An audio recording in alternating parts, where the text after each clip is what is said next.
Les amis, bienvenue dans une nouvelle vidéo. Donc aujourd'hui, nous allons faire le bilan mensuel de tous mes investissements en bourse et l'état de mes finances. Donc, à savoir euh, l'ensemble de mes comptes, donc au Crédit Agricole, chez Fortuneo et bien sûr sur le compte de Bourse-Banque. Donc ce mois-ci, ça va mieux. Mais il faut savoir qu'il faut investir régulièrement pour avoir des revenus récurrents. C'est-à-dire que tous les mois, il faut investir un petit peu et voir après la progression. Et garder toujours le même cap et non pas abandonner et changer son portefeuille toutes les 5 minutes comme je peux voir. Ensuite, pensez à vous abonner à la chaîne pour ceux qui ne sont pas encore abonnés et liker la vidéo. Comme ça, il y a la petite cloche des notifications qui est en bas, donc pensez-y. Et surtout, à vous abonner, comme ça permettra de voir cette chaîne récurrente sur YouTube. Je ne suis pas là pour faire des conseils en investissement, je suis juste un vieux particulier qui fait de l'investissement en bourse depuis plus de 30 ans et qui a eu de bonnes réussites comme des échecs. Grâce à la bourse, j'ai pu acquérir ma résidence principale et un appartement dans une résidence étudiante, tout en ne payant pas de crédit. Il faut dire qu'à l'époque, dans les années 90, la bourse était complètement folle et faisait du n'importe quoi et elle montait tout le temps. Moi, à chaque fois, je faisais les introductions en bourse et je gagnais. J'ai fait un x10 en l'espace d'un an. Pour vous donner un exemple, j'ai dû mettre 1500 € à l'époque en 1990, donc ça faisait au jour d'aujourd'hui, enfin si on prend en francs, 10 000 francs, voire un peu plus, j'avais mis, et j'avais fait un x10, donc 15 000 € en l'espace de moins d'un an, rien qu'en investissant. Après, dans les années 2000, on a connu la chute des dot-com, donc là, aujourd'hui, on voit malheureusement que les valeurs dot-com sont 4 fois plus valorisées qu'en 2000. Il pourrait y avoir un shutdown aux États-Unis puisque les Américains pourraient ne pas voter le budget. Et ça pourrait faire baisser la bourse. On voit que Nvidia, cette semaine, a racheté une partie de Intel pour 5 milliards de dollars, et ce qui permet à Intel de pouvoir fabriquer des machines lithographiques pour pouvoir fabriquer des bus graphiques pour Nvidia. Donc ça, ce sera pour les 3-4 années à venir. Ensuite, on a vu Nvidia qui va mettre près de 100 milliards de dollars dans ChatGPT, donc la maison mère, la filiale de OpenAI, pour développer de l'IA. Donc ça, c'est une chose. Dans un deuxième cas, nous voyons que les matières premières comme l'or, l'uranium, le cuivre et autres ne font que monter. Parce qu'il va y en avoir besoin pour les semi-conducteurs, pour la production d'électricité. Et on a vu Harry Ellison qui avait racheté une centrale nucléaire et on va devoir construire aux États-Unis beaucoup de centrales nucléaires, mais proches de sources d'eau. Puis après, il faut les refroidir. En Europe, nous voyons donc Mistral AI qui n'est toujours pas coté. Pour l'instant, c'est du private equity. Et la société donc ASML, le néerlandais qui fabrique les machines lithographiques, a injecté 1,5 milliard d'euros dessus pour développer des puces pour justement la société Mistral AI, dit le chat, pour concurrencer directement l'américain ChatGPT. Et on voit qu'en Chine, donc Baidu et autres grosses entreprises qui investissent donc dans dans l'IA chinoise DeepSeek pour pouvoir être concurrent des Américains. Par contre, eux, ils n'ont pas encore de machine là-dessus, mais Samsung, enfin non, comment il s'appelle, le chinois Huawei pourrait en fabriquer. Ainsi, pense à regarder la vidéo. Là, on vient de faire le point économique. Et à tout à l'heure. Donc, et n'hésitez pas à faire des commentaires et surtout à vous abonner à la chaîne. Donc après, si vous voulez que je fasse des, qu'on appelle ça, des revues de patrimoine, je peux le faire. Donc je vais vous donner mon adresse mail. Alors Philippe, Philippe,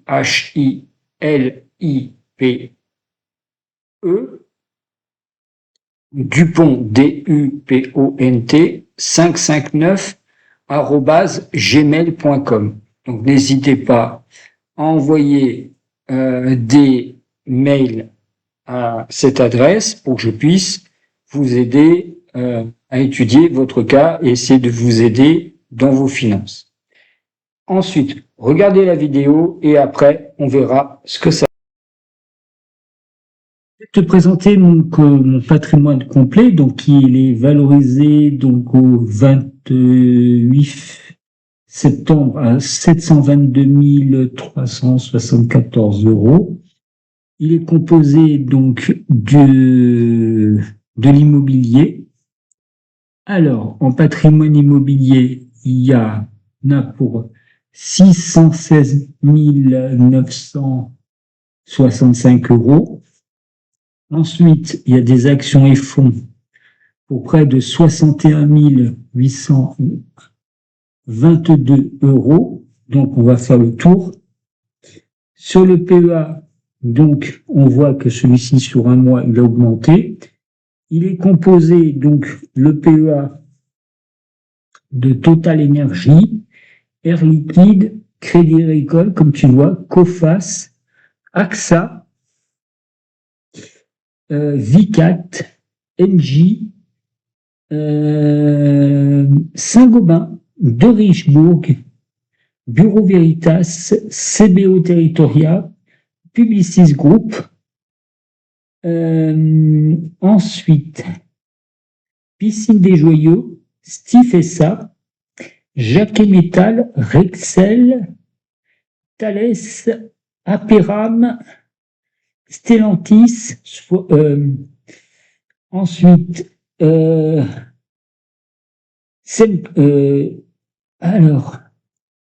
Gazprom, GTT, ça ira plus vite. Et bien sûr, Viel et compagnie. Et tu vois que ça, le portefeuille, il est en positif sur tout le monde. Mais ça, on va le voir après dans le détail. Ensuite, dans le patrimoine, on revient, actions et fonds. Donc là, on va aller sur le CTO. Alors, comme tu vois, le CTO augmente. Donc là, on a dans le CTO, alors il y a le CTO, il y a un iShare Gold, ensuite du Altria Group, du Paychex, donc ça c'est de la finance, du Kyrnos Gold, donc c'est une action qui extrait de l'or directement au Canada, du Duke Energy, donc ça c'est une action dans l'énergie, produit l'énergie. Ensuite, du Franklin Roosevelt, ça c'est de la finance, c'est du Walmart, du Qualcomm, du Quantum Computing, ça c'est de l'informatique quantique, du Paychex, Uranium Royalty Company, ça ils extraient de l'uranium. Ensuite, il y a une action donc du Rollins, ça c'est société américaine, du American Electric Power, ça c'est toujours dans l'électricité, du The Kraft Food, donc du Kraft Food, et bien sûr un PEA là-dessus. Un ETF au cas où tout le tombe. Donc tu vois, il y a dans la map ici, on voit tout.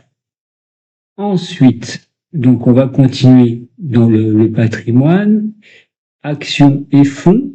Donc ici,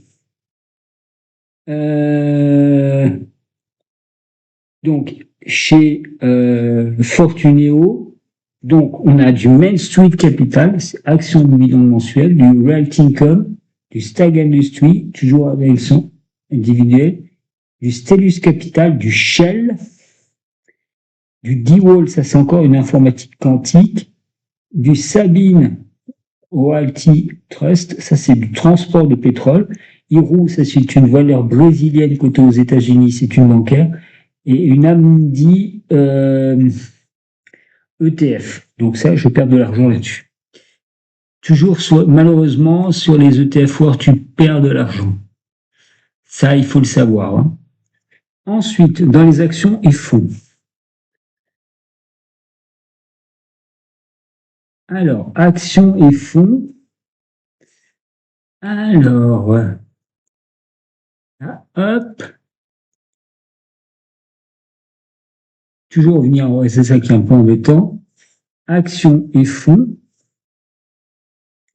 Donc, le PEA, PME, donc, comme tu vois, il n'a pas fait grand-chose, il a baissé, il n'y a pas beaucoup de valeur dedans. Donc, il y a juste du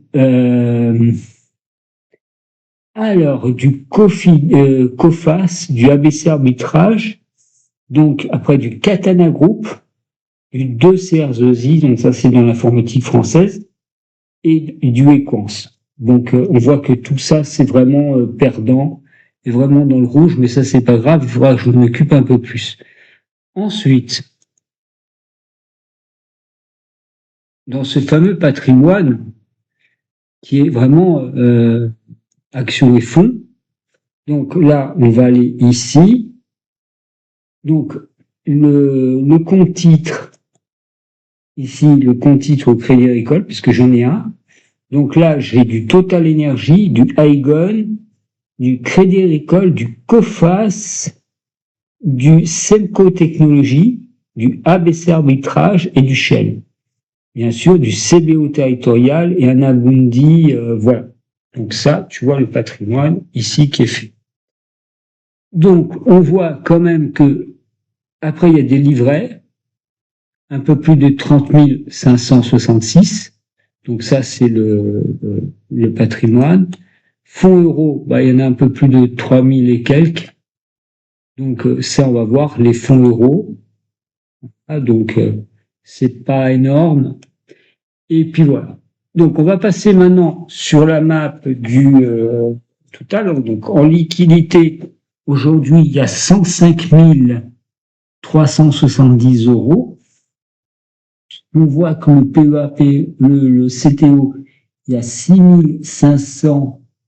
556,52 en positif de plus de 3,15%. Alors, à savoir qu'il y a, comme il n'y a que des actions américaines, comme tu le vois, et tu l'as vu, donc je perds 20%, puisque l'euro perd 20% depuis le début de l'année par rapport au dollar. Donc ça, c'est d'une des choses à voir. Le PEA, PME, comme tu peux le voir, il est valorisé à 1680,02, il reste encore 8 euros sur 10. Je suis en perte de 17,62%. Alors je montre comment ils arrivent à avoir des valeurs positives. Moi, je me pose des questions. Bon, retravailler peut-être tout ça. Et après, donc, sur le PEA, alors lui, c'est un peu mieux puisque j'avais rajouté de l'argent. Il est valorisé à 44 025,72, un peu plus, pour un dépôt de 34 234, donc mais presque à 10 000 euros plus-value. Et depuis le début de l'année, j'ai fait 11,62, où le S&P 500 fait que 2% en valeur en euros. Donc, comme tu vois, c'est pas extraordinaire. Ensuite, concernant donc ce portefeuille, donc chez Fortuneo, il est valorisé donc à 3 422,58. Il reste 7,18 €. Et là, il n'y a que des valeurs américaines, essentiellement. Voilà. Donc ça, c'est important de le savoir.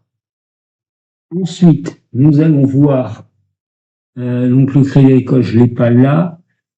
Nous allons faire donc la map sur la semaine. Donc le DAX, il est en augmentation de 0,87%. Et sur la semaine, il a fait plus 1,09. Donc ça, c'est quand même intéressant. Le FTSE, donc il est à 9284,83. Et sur 5 jours, il a quand même fait que 0,74%. Le CAC 40, lui, donc, il est à 7870. Et sur 5 jours, il a fait que 0,84%. Ensuite, l'Eurostock 50, il est à 5499,70 et sur 5 jours, il a augmenté quand même de 1,23%. Aux États-Unis, donc on va voir sur le Dow Jones, il est à 46 247,29. Il faut savoir que les indices PMI, ils sont conformes par rapport à ce qui était attendu. Donc ça, c'est très bien. Et il y aura peut-être une baisse des taux aux États-Unis cette année. Encore de 25 points de base. Est-ce qu'en Europe, il faudra le faire? Oui. Mais le problème, c'est l'inflation aux États-Unis. Ensuite, donc le Nasdaq, il est à 22 484,07. Là où les autres valeurs augmentent. Et sur la semaine, il est quand même en négatif de 0,73. Le SP500, il est à 6643,70 et sur la semaine, il est en négatif de 0,23. Maintenant, ce qui m'intéresse, c'est le VIX. Donc, sur les derniers jours, il est en baisse à 15,29 et sur la semaine, il est quand même un petit peu en baisse. Ensuite, sur les devises, très important, l'euro-dollar, il est à 1,1703. Il faut savoir quand même que sur 5 jours, il a un peu baissé, mais on est arrivé quand même à un point où il pourrait passer les 1,18 $, 1,20 $. Après, pareil sur l'euro yen, l'euro GB, donc ça baisse. Mais, se méfier. Après, sur l'euro, donc valeur australienne, il baisse. Et le plus important pour moi, c'est sur le franc suisse. Donc, le franc suisse, il est en hausse sur la semaine. Donc, il est en hausse. Alors, ce que font les Américains pour faire baisser le franc suisse, en fait, ils se cassent pas la tête, ils achètent des valeurs américaines pour faire baisser le franc suisse, tout simplement. Alors, pense à t'abonner à la chaîne, à liker la vidéo. Donc là, je t'ai présenté un petit peu le truc. Et là, on va aller sur ma map, ici, des valeurs. Alors, beaucoup sont à conserver et on voit quand même que ça, je l'utilise.